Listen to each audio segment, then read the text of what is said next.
Welcome to ATV. Jammikunta మండలం పరిధిలోని వెంకటేశ్వరపల్లి గ్రామంలో మాజీ market committee chairman Satyanarayana Rao, Karimnagar MP అభ్యర్థి బోయినపల్లి వినోద్ కుమార్ ప్రచారంలో భాగంగా మీడియా సమావేశం నిర్వహించడం జరిగింది. ఈ సందర్భంగా ఆయన మాట్లాడుతూ, వెంకటేశ్వరపల్లిలో ప్రచారం నిర్వహించడం జరిగింది. మనం ఇవాళ హుజురాబాద్ ప్రాంత ప్రజలను, తెలంగాణ ప్రజలను కూడా టీఆర్ఎస్ పార్టీపై ఆలోచన చేయాల్సిందిగా విజ్ఞప్తి చేస్తున్నాం.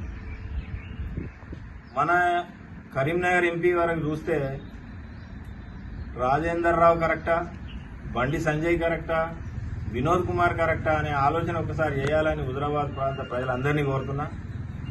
ఎందుకంటే ఒకసారి టీవీలు వీడియోలు మీరు అందరూ చూస్తారు. బండి సంజయ్ ఉన్నాడు, ఆయన రాముని పేరు చెప్పుకొని ప్రచారం చేసుడు తప్ప 5 సంవత్సరాలల్లా 5 రోజులు కూడా మన హుజురాబాద్ నియోజకవర్గం రాని సంఘటన.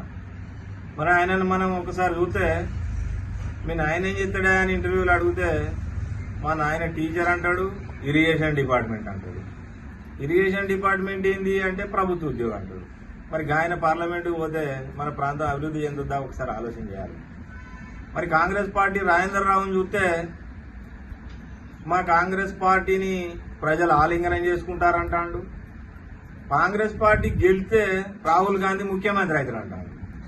మరి ఈయనేమో నౌకరేంటిదో తెలియదు, ఆయనకో రేపు కాంగ్రెస్ పార్టీ గెలిస్తే రాహుల్ గాంధీ ఏమవుతాడో కూడా తెలియదు. ఇట్లాంటి వాళ్ళు పార్లమెంటులో ఉంటే వీళ్ళు ఏం మాట్లాడతారు, ఏం చేస్తారు అనే విషయాన్ని ఒకసారి మీరు ఆలోచన చేయాలి. ఇలా తెలంగాణ సాధనలో భాగంగా తెలంగాణ సాధించిన 10 మందిలో వినోద్ కుమార్ ఒకడు.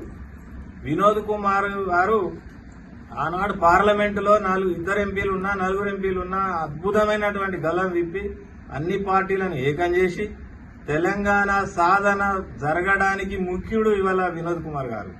ఒక్కసారి వినోద్ కుమార్ గారు ఓడిపోతే ఈ ప్రాంతం ఎంతో వెనుకబడిపోయింది.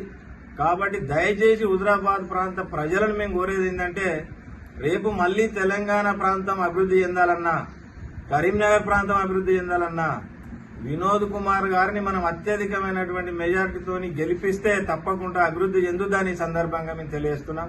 మరి కాంగ్రెస్ పార్టీ వల్ల వాళ్ళు ఏం చెప్తారు, రాముని మీద ఒట్టేసి ఆగస్టుకి ఇస్తానంటాడు, ఏడిపోతే గాదేవుని మీద ఒట్టేసి ఆగస్టు 15కి ఇస్తానంటాడు.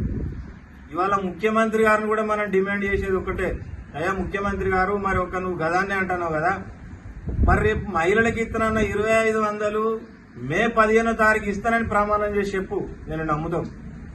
రైతు బంధు ఇవ్వని వాళ్లకు మే 15 నుంచి ఇస్తా అని చెప్పి ప్రమాణం చేయి, నేను నమ్ముతాం. రైతు బంధు కాకుండా ఇంకా నీకు బోనస్ ఇస్తానన్నావు, నువ్వు వానకాలం పోయిన వాటికే ఇస్తానన్నావు, ఇయ్యలే. మరి ఈ వాటికి ఇస్తానన్నావు, ఇయ్యలే. మరి ఈ బోనస్ను కూడా 15వ తారీఖు తర్వాత ఇస్తానని ప్రమాణం చేయి, నేను నమ్ముతాం. మరి ఇన్ని దొంగ ప్రమాణాలు చేసేటువంటి ముఖ్యమంత్రి గారిని నమ్మో, రాముని పేరు చెప్పుకునే బీజేపీని నమ్మి ఓట్లేస్తే మన ప్రాంతం వెనుకబడిపోతుంది. కేసీఆర్ గారు కొద్ది రోజులు లేకపోతేనే ఇవాళ అందరు రైతులకు అర్థమవుతుంది, తెలంగాణలో టీఆర్ఎస్ పార్టీ అయితేనే తెలంగాణ ప్రజలు బాగుపడతారు, ఈ రాష్ట్రం బాగుపడుతుంది అనే విషయం అందరికి తెలిసింది. ఇప్పటికే ప్రజలందరూ ఒక నిర్ణయానికి వచ్చారు. ఈ దొంగ హామీలను నమ్మే పరిస్థితి లేదు. రాముని గుడి అంటే మనమే ముక్తానం, రాముని వాళ్ళేదో రాముని పేరు చెప్పుకుంటూ ఓట్లేసే పరిస్థితి లేదు. కాబట్టి హుజురాబాద్ ప్రాంత ప్రజలందరినీ కోరుకునేది, దయచేసి వినోద్ కుమార్ గారిని అత్యధిక మెజార్టీతోని గెలిపించాలని హుజురాబాద్ ప్రాంత ప్రజలందరినీ మనస్ఫూర్తిగా కోరుకుంటున్నాను. జై తెలంగాణ.